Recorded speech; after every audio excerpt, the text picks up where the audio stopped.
a la entrevista del día, como siempre, por las pantallas de Antofagasta Televisión. En esta oportunidad vamos a conversar con la defensora regional, Loreto Flores, para abordar parte de la contingencia que también, cierto, hemos seguido durante todos estos días, quienes han tenido un arduo trabajo en las comisarías en Antofagasta, y ya hay un poco de balances y catastros que se han hecho a propósito de las distintas manifestaciones que también han tenido lugar en la región de Antofagasta. Muchísimas gracias, defensora, por acompañarnos en esta entrevista. Muchas gracias por la invitación. Yo feliz de poder estar acá.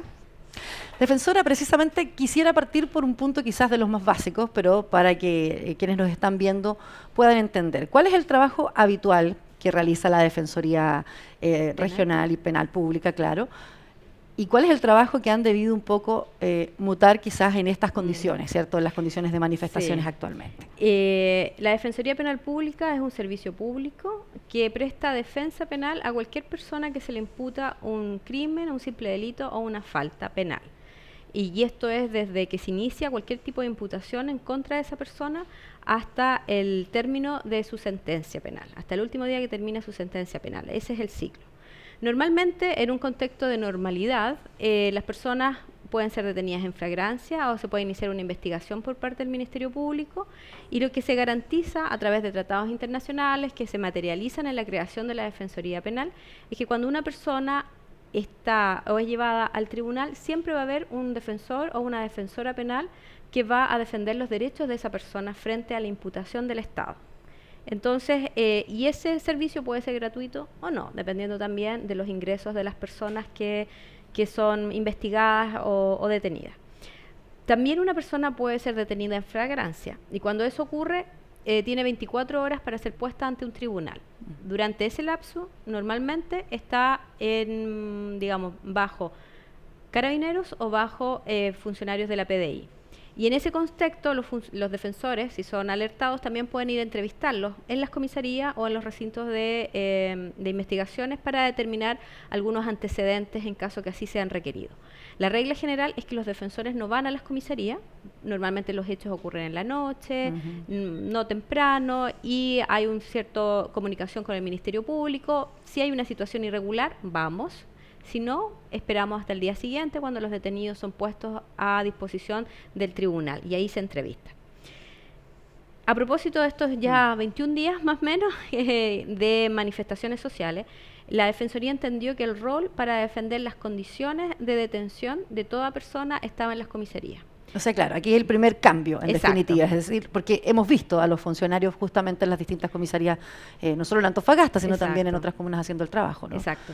Entonces nos trasladamos diariamente a las comisarías con un esfuerzo importantísimo de contingencia por parte de los defensores, que se trasladan a las comisarías para verificar las condiciones de detención. ¿Qué quiere decir eso? Quiere decir si las personas fueron detenidas correctamente, si presentan lesiones, hacer las derivaciones si presentan lesiones que se puedan ver y que sean muy graves, determinar si se constataron lesiones en caso que estas lesiones sean evidentes, de alguna forma hacer derivaciones si la persona quiere hacer alguna denuncia con el INDH, o amparar si uno considera que la persona no tiene antecedentes fundantes para estar detenida, es decir, no ha cometido ni una falta, ni un crimen, ni un simple delito, en coordinaciones con el Ministerio Público, o si considera que las condiciones de detención están vulnerando sus derechos, contactarse tanto con el juez de garantía o con el juez de familia, solicitarles que se constituyan en la comisaría para que ellos mismos puedan ver a propósito de eso las condiciones de detención. Ahora, uno ya puede ir haciendo balance, usted mismo lo decía, llevamos 21 días, claramente lo que nosotros vamos viendo es que todos son detenidos prácticamente por desórdenes, ¿cierto? Vamos un poquito a entrar en ese detalle, defensora. Obviamente las manifestaciones han tenido eventos particulares también de saqueos, que en algunos casos la detención ha sido en flagrancia, algunos de estos actos también. ¿Cuál es el catastro que ustedes pueden ver de lo que llevamos ya hasta este minuto? Efectivamente, todos pasan por desórdenes, mucha gente se pregunta, entran y luego claramente quedan muchos libres, porque es una falta, no tendría que conducir eso a una audiencia posteriormente. O nada. Explíquenos un poquito. Es una ahí. falta o nada. Para nosotros es nada. De repente se ha considerado que puede ser una falta. Sí, efectivamente en la región, dentro de dos comunas que son las principales, Antofagasta y Calama, hemos atendido a cerca de 1.200, casi 1.300 personas que han pasado por comisaría. De ese porcentaje, yo me atrevería a decir que menos del 30% son personas que han cometido delitos comunes, algunos a propósito de saqueos, otros en otro contexto que no tiene que ver con estas marchas, y que son puestos a disposición del tribunal para hacer un control. El resto de las personas son puestas en libertad durante el día o durante la noche.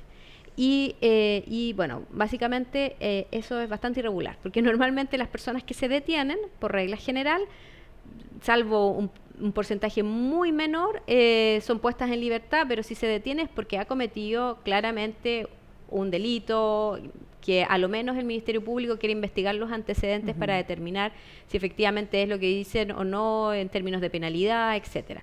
Acá lo que nos pasa es que nosotros sabemos que un grupo importante de esas personas van a quedar en libertad porque o cometieron una falta, si es que, o nada. Que la falta sería lo que se ha denominado este desorden público, que es ese manifestarse. Exacto, pero pero ahí hay que tener cuidado, no hay que criminalizar la manifestación social. O sea, una persona tiene derecho constitucional, inclusive, a manifestarse públicamente en la medida que lo mismo no involucre un desorden o una afectación al patrimonio. Entonces, por ahí está la falta.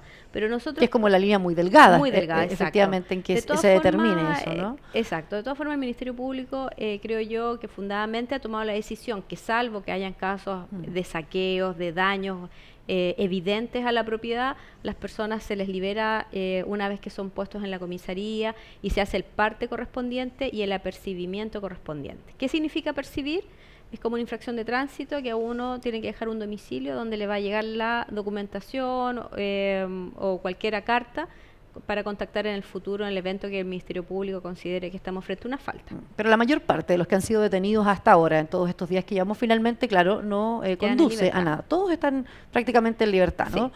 Es un poco la mayoría. ¿Un porcentaje alto sería cuánto? ¿Un 90, un 99? Si no tanto, pero un 70%. Porque un grupo de las personas que son detenidas sí están vinculadas a alguna comisión de delito, que pueden ser tal vez delitos de no tan, digamos, de una importancia menor, por ejemplo, un robo en lugar no habitado, pero de hecho en Antofagasta creo que no se han decretado en este periodo prisiones preventivas a propósito de estos hechos, creo que ninguna. 2 quizás, pero por peligro de fuga, pero en todo este periodo, que es bastante relevante porque significa que efectivamente ha habido una ponderación en el juzgamiento de estos hechos. Defensora, ¿con qué se han encontrado ustedes respecto de los procedimientos en sí de detenciones? O sea, ¿cuánto de esas detenciones, porque desde los distintos grupos organizados, el INDH, hay detenciones que se han declarado ilegales, justamente en esta línea de lo que estamos hablando, o muchas de esas detenciones con excesos de la fuerza policial? ¿Cuántos de esos casos ustedes han ido constatando en que justamente están apegados a procedimiento esas detenciones en la región? Para que exista una detención ilegal, así como uno la conoce, es importante que la persona sea conducida ante un juez de garantía. Porque frente a un juez de garantía uno puede invocar que la detención no tenía una justificación y por lo tanto es ilegal. De ese grupo importante de personas detenidas, un 30% más o menos, tal vez un poco menos, ha sido puesta a disposición del juez y ahí es donde se ha discutido si la detención fue o no fue ilegal. Por lo tanto es un porcentaje bajo en esta región porque ya hay un filtro importante. Respecto a la labor del INDH, para determinar que hubo una detención ilegal y por lo tanto eventualmente una responsabilidad del Estado, es necesario llevar a cabo una causa, es decir, una querella que el Ministerio Público investigue y después se dicte una sentencia, que en dicha sentencia se determine que existió responsabilidad o mejor dicho, que no existían los antecedentes para detener a la persona. ¿Sería un ejemplo la concejala Doris Navarro o el concejal Camilo Con, que ellos indicaron por lo menos a la prensa que se iniciaban acciones en este caso judiciales? Y ahí hay que esperar el resultado para determinar si existieron o no esas detenciones ilegales. Digamos que esos son los dos conceptos, ¿no? Un concepto que es el que una persona es puesta ante un tribunal y ahí el juez determina si fue legal o ilegal la detención, o si uno interpone un amparo ante un juez y el juez se constituye en la comisaría y ahí mismo puede señalar, no, esta detención es ilegal. Pero esos son pocos casos. La mayor cantidad de casos de personas que hoy día están haciendo alegaciones de que fueron mal detenidas o que en definitiva en base a una manifestación legítima de, qué sé yo, de su visión social hoy día fueron detenidas, para eso, para determinar si fue ilegal esa detención, hay que esperar una sentencia. Hasta ahora no hemos tenido entonces en este proceso, porque claramente es un tiempo todavía que estamos dentro de esos plazos, en aquellos casos que se podría dar. Defensora, ¿qué pasa con con aquellos casos que ya empezamos a ver? Bueno, estudiantes universitarios se han estado manifestando desde el inicio. Yo diría que quizás a comienzos de esta semana hemos visto con mayor fuerza a los estudiantes secundarios, es decir, de ellos muchos menores de edad que también se han visto envueltos en detenciones. Vamos a esos casos. ¿Cuántos han logrado ustedes catastrar finalmente y qué está pasando con precisamente los derechos de esos niños, niñas y adolescentes hoy día? La Defensoría Penal hace tiempo que hizo una separación en términos de defensa en lo que se denomina los grupos vulnerables. Los grupos vulnerables son aquellos grupos de personas que por sus especiales características tienen una condición de mayor vulnerabilidad para enfrentarse al Estado o acceder a la justicia. Uno de esos grupos vulnerables por excelencia son los adolescentes. También lo constituyen las mujeres, los indígenas, los migrantes, las personas condenadas, las personas en situación de discapacidad mental, por ejemplo. Respecto a los adolescentes surgió una preocupación importante porque en general, a pesar de lo que se cree, el número de personas adolescentes que participa en hechos delictuales en los últimos 5 años ha ido disminuyendo abismantemente, en un 30, un 40%. Y los delitos que cometen, por regla general, para que estén privados de libertad, son delitos bastante graves. De lo contrario, la causa termina en forma muy rápida y por lo tanto el contacto de ese joven con el sistema penal es muy breve, que es lo que se busca además. Este proceso, que es una manifestación social, lo que hemos visto muchos jóvenes secundarios participar en estas marchas y que han tenido contacto con el sistema penal, porque finalmente van a una comisaría, en algunos casos que ya hicimos las observaciones correspondientes en niñas que han sido esposadas, no corresponden las esposas respecto a los adolescentes, tienen que ser casos muy determinados, muy específicos. Todo ese proceso hay una afectación importante hacia los derechos de esos jóvenes, adolescentes, niños o niñas. El proceso penal en sí es un proceso bastante traumatizante para cualquier persona que pase por aquel. Y para una persona que eventualmente nunca más en su vida va a pasar por un proceso penal, estos hechos, el ser esposado, el pasar por una comisaría, el entrar a una patrulla policial, aunque todo sea ajustado a derecho, va a significar para ese niño, para esa niña una marca, quizá de por vida. Entonces, por eso que es tan complejo y por eso que los estados modernos, en que se incluye Chile, ha considerado mucho cuándo se persigue penalmente a un joven y cuándo no, porque las secuelas de esa persecución penal pueden ir mucho más allá de lo que busca el Estado, que es la paz social. Entonces, creo yo que los protocolos que existen hoy día han sido un poco superados en términos de adolescentes y su manifestación social. Porque como no son adultos, además hay que tener una consideración que son impulsivos, que muchas veces no miden consecuencias, y no estoy hablando de jóvenes que nos pasemos al extremo, no estoy hablando de jóvenes que saquean, pero que pueden realizar destrozos también, si en grupo. O la barricada, que es un poco el mecanismo sí, que se ha usado, que de algún modo desde quizás la institución o de Carabineros se ha intentado justificar, que es esa barricada, ¿no? Sí. Que es un poco lo que ha ocurrido también en Antofagasta con esas detenciones en particular. Exactamente, y claramente hay que tener un tratamiento diferenciado.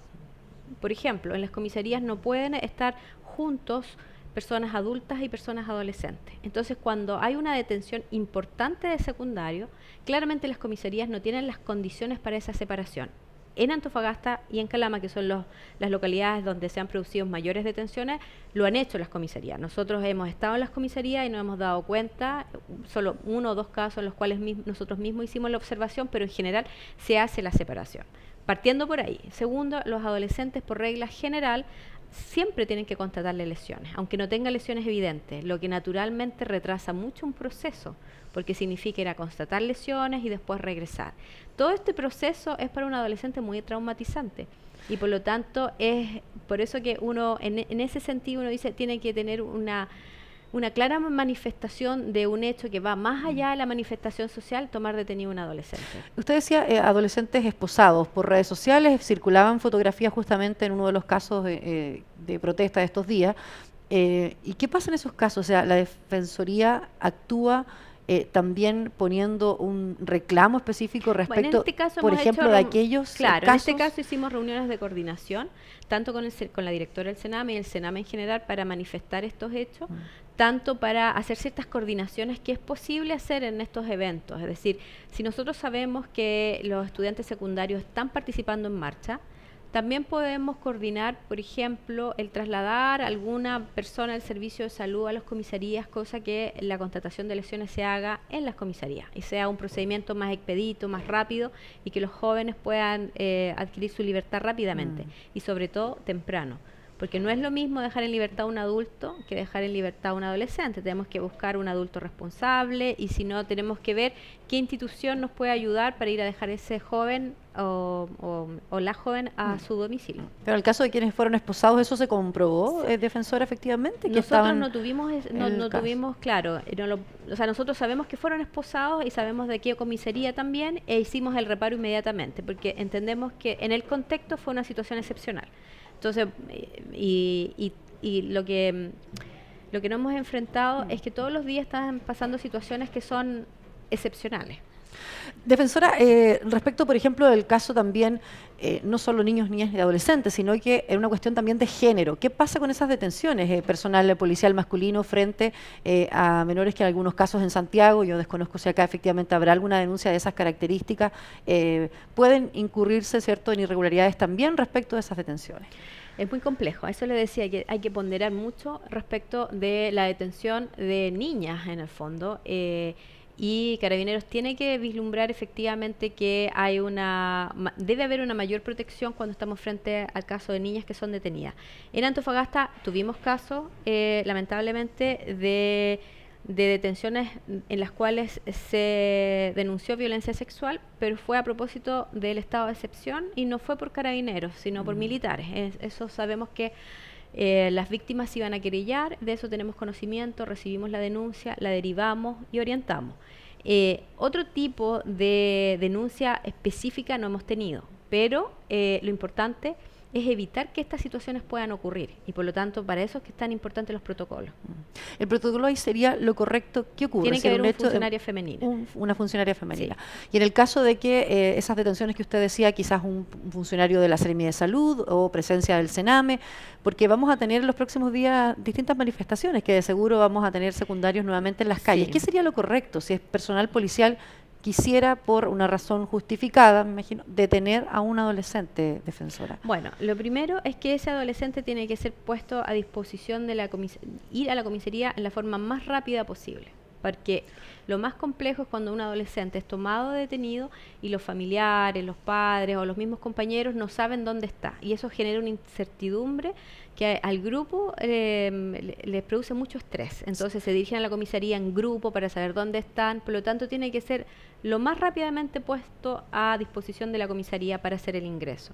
Después se constata lesiones, pero ya es diferente constatar lesiones inmediatamente a una vez ingresado a la comisaría, porque ya va a haber un defensor o una defensora penal que va a saber que hay adolescentes.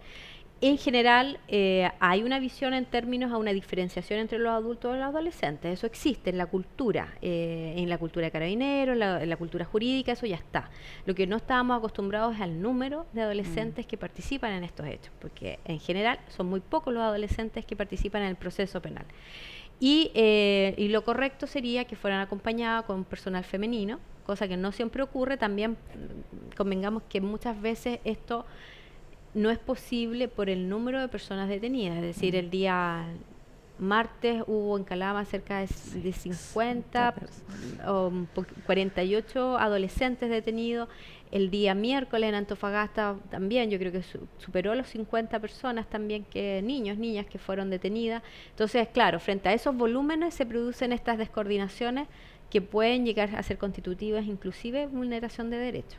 Profesora, hay casos que padres o los propios estudiantes han indicado es de tomar, y no solo a menores, ha ocurrido con estudiantes universitarios que lo han dicho, esto de pasearlos en una patrulla policial y luego dejarlos, no en una comisaría, sino en cualquier punto quizás de la ciudad. ¿Eso también es efectivo? ¿Ustedes han tenido eso? ¿Es una denuncia? ¿Es causal de una acción mayor? No, es gravísimo porque claramente una persona, hoy día existen estatutos que están claramente diferenciados. Uno es el control de identidad, que solo habilita para comprobar la identidad de una persona. Por lo tanto, si esa persona cuenta con su documento, termina esa diligencia cuando la persona es identificada. Y eso no le da derecho a hacer un registro de vestimentas, ni de mochilas, ni de nada. Existe el control propiamente tal, que es aquel cuando está una persona frente a un indicio de un delito, donde uno controla no solo la identidad, pero también puede revisar, qué sé yo, su mochila, sus vestimentas, automóviles inclusive. Y está lo que hoy día se conoce, que es solo para adultos, el control preventivo, que también solo habilita a determinar la identidad de la persona y que puede durar 1 hora.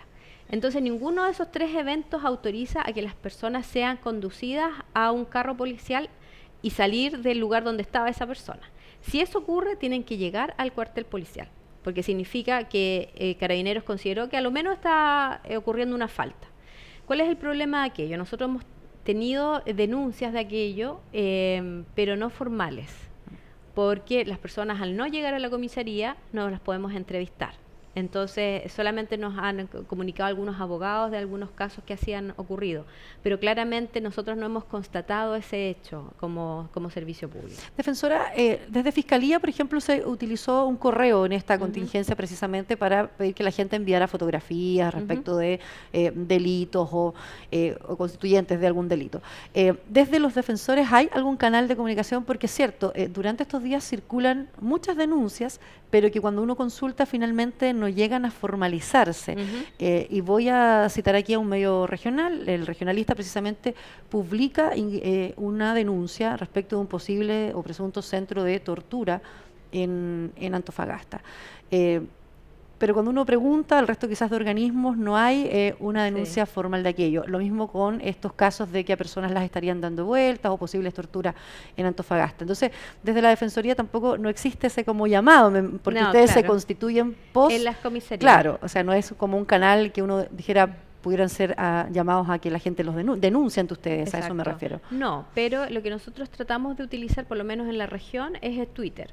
Entonces, cualquier persona que dice hay detenidos en tal comisaría, hace que nosotros nos traslademos inmediatamente a esa comisaría, pero además los defensores están muy preocupados de ir consultando en las comisarías si hay detenidos o no, y en los momentos en que han habido manifestaciones, sobre todo en la mañana, se hace un doble turno. Se va en la mañana a la comisaría y después en la tarde. Respecto a ese caso de la denuncia de este centro de tortura, tampoco ustedes han tenido ninguna denuncia solamente formal. No hemos tenido una denuncia formal, ni nadie que haya dicho que efectivamente pasó por ese centro que nosotros podamos pesquisar. Y es muy complejo porque entiendo yo que las personas que ya serían víctimas no siempre se sienten con la seguridad para hacer una denuncia. Entonces nos quedamos en un espacio que genera mucha especulación y es muy complejo. Por eso pensamos que lo más importante frente a cualquier evento es que la persona sea conducida a la comisaría, porque ahí a lo menos da certeza que la persona fue detenida, en qué momento ingresó a la comisaría y un registro en qué momento sale de la comisaría. Entonces, y a su vez, esa persona cuando sale de la comisaría, si considera que tiene lesiones y no fueron constatadas esas lesiones, también puede hacer una denuncia. Entonces, eso se puede perseguir. Defensora, su relación con el INDH a nivel regional, me imagino ha estado durante estos días muy coordinados y trabajando. Asimismo nos mencionaba el Sename. ¿Cómo ha sido también con la propia institución, con Carabineros? Sí, también es muy fluida. Nosotros como servicios públicos desde el primer día, inclusive en el estado de excepción constitucional tuvimos una coordinación, porque, claro, estamos en otro momento histórico, es moderno también, hay muchas cosas que ocurren hoy día que hay que visualizarlas de otra forma. ¿Qué ocurre con las personas que están en situación de calle? Por ejemplo, entiendo yo que en ese sentido hubo un entendimiento que su hogar era la calle. ¿Qué ocurría con las personas que eran tomadas, detenidas con el toque de queda? Se coordinó salvoconductos una vez que se apercibieran por una posible falta que era justamente contravenir el toque de queda, pero también con la orientación de que se dirigieran a sus hogares, y eso fue coordinado. Y creo yo que eso, lo más importante de las instituciones públicas es la coordinación y la comunicación constante, porque hay cosas que a veces se van desconociendo, entonces es bueno que las instituciones se comuniquen entre sí. Defensora, lo último, ¿hay casos respecto de, por ejemplo, detenciones que han ocurrido desde el interior de domicilios, un hecho más público desde el colegio de profesores, por ejemplo, donde un intento de ingreso, dicen algunos, otros derechamente se ingresó porque incluso había una discusión respecto de si la reja de ese recinto ya era, y de alguna forma, claro, entraron o no? Entonces, finalmente, ¿qué pasa con ese tipo? Porque algunos indican que hay flagrancia y otros que en definitiva en ningún caso podrían sacar a una persona desde el interior de un domicilio, que es hechos que también se comienzan a denunciar tras estas manifestaciones. Las normas están claramente establecidas en el Código Procesal Penal, que son Sin las excepción técnicas de esta exacto, manifestación, o sea, sin no es que eso excepción. cambie, ¿no? En los lugares cerrados, Carabineros no puede ingresar salvo que estén en delitos de flagrancia. Y en delitos de flagrancia, en la cual, entre otras características, desde adentro, desde el interior, pidan socorro o estén persiguiendo a una persona y se dan cuenta que ingresó a ese domicilio, ese lugar es cerrado. Y claramente ahí pueden ingresar a un lugar cerrado, pero en ese contexto, y eso se tiene que acreditar, o sea, se tiene que acreditar que estaban persiguiendo a una persona y que esa persona ingresó a un domicilio y ahí pueden entrar a ese domicilio. Si no es así, en los lugares cerrados, es decir, no en los lugares de acceso público, Carabineros de Chile no tiene autorización para ingresar salvo que la solicite. Y recuerde que hoy día las técnicas de investigación son ágiles. Es decir, no es necesario oficiar al fiscal o que el fiscal oficie al juez, sino que todo se puede hacer vía telefónica. Pero eso significa control. Entonces, si Carabineros llama al Ministerio Público, el Ministerio Público le va a interrogar acerca de qué delito. Y si convence al Ministerio Público, el Ministerio Público va a llamar al juez y el juez va a hacer ese mismo control. Esos controles hacen que ese ingreso, en el fondo, a un lugar cerrado sea lo más legítimamente posible en base a un hecho ilícito que se está cometiendo. Se puede justificar, claro. Absolutamente. Lo que hemos visto ahora está dudoso, pero ojo, que en un lugar cerrado la persona que está a cargo de ese lugar se autoriza la entrada, justifica la entrada de Carabineros. Entonces, salvo el colegio de profesores que al parecer no hubo tal autorización, nos hemos dado cuenta que, por ejemplo, en algunos colegios sí existió esa autorización.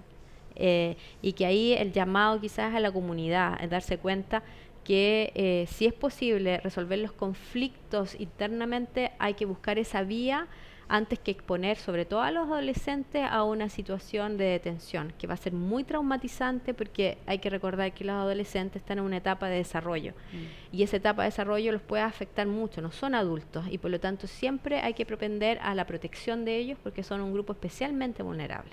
Claro, sin duda lo que ocurrió en Santiago, por ejemplo, en uno de los liceos, o también que en Sí. esta jornada escuchábamos a la defensora precisamente de la niñez ser muy enfática respecto de estos temas que estamos viendo, ¿cierto? Sobre todo cuando son adolescentes, todos menores de edad, por supuesto, ¿no? Exacto.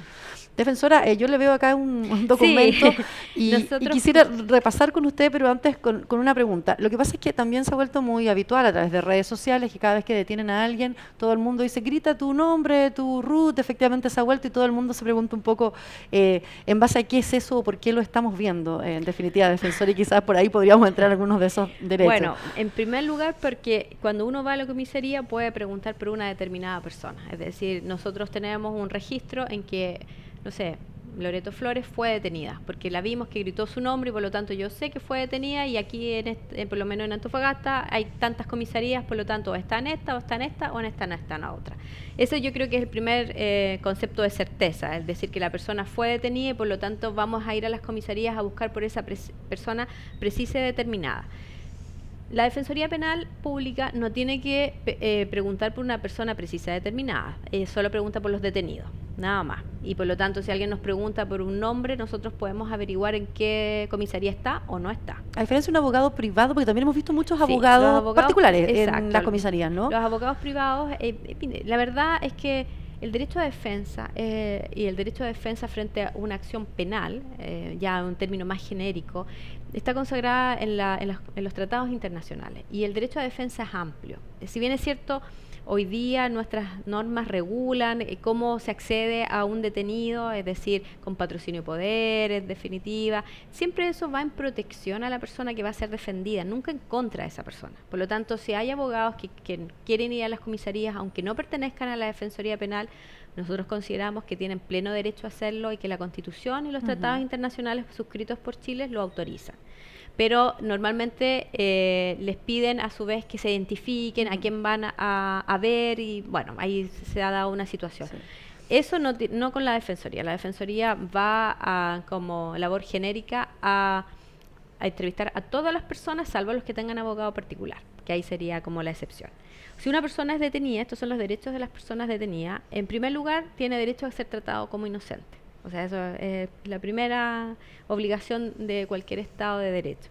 Tiene derecho a ser detenido ese detenido a ser puesto a disposición de un juez dentro de las 24 horas. Por lo tanto, no pueden pasar más de 24 horas desde que es detenido y un juez está verificando por qué fue detenido y efectivamente si van a haber cargos o no.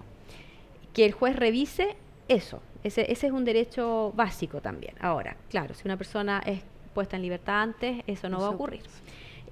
Guardar silencio. Eso es algo muy importante. Si no quiere declarar, dice, quiero guardar silencio. Y por lo tanto, le tienen que o leer sus derechos o mostrar dónde están sus derechos para que la persona se ilustre acerca de los derechos que tiene. El saber por qué fue detenido, es decir, funcionarios policiales tienen que señalarle el motivo de su detención, informar a un familiar que fue detenido, tener un abogado que lo defienda, Defensoría Penal u otro abogado. En principio nosotros vamos a estar en las comisarías y vamos a atender a todas las personas que estén ahí, sin distinción. Ser tratado dignamente, yo creo que eso quizás es la pieza fundamental de esto, y pedir que se investiguen los hechos de su acusación, pero en el fondo de los hechos que se les formulan, es decir, que se investigue si efectivamente esto es real o no es real. Todos esos derechos, claro, en un estado de excepción constitucional, se mantienen igual. Se mantienen igual. Igual. Eso, el estado de excepción constitucional, lo único que señala es que puede restringir ciertos derechos constitucionales que son, claro, específicamente en este caso, el de traslado. Es decir, que desde una determinada hora hasta otra hora, lo que yo pierdo es mi derecho constitucional de trasladarme libremente de un lugar a otro. Y eso, en todo caso, es constitutivo de una falta, ¿no? Claro, entonces nunca se pierde. O sea, ese es como el pierde. manual que hay que tener Exacto. muy claro para todas estas dudas que surgen, donde muchas más personas hoy día han sido detenidas de lo que habitualmente, cierto, el país tiene. Entonces es muy importante que repasáramos eso. Gracias, defensora, por acompañarnos en la entrevista. Por la invitación y yo encantada cuando lo deseen. Gracias nuevamente, gracias a ustedes también por acompañarnos diariamente en la entrevista. Nos volvemos a encontrar en otra oportunidad, como siempre, por las pantallas de Antofagasta Televisión.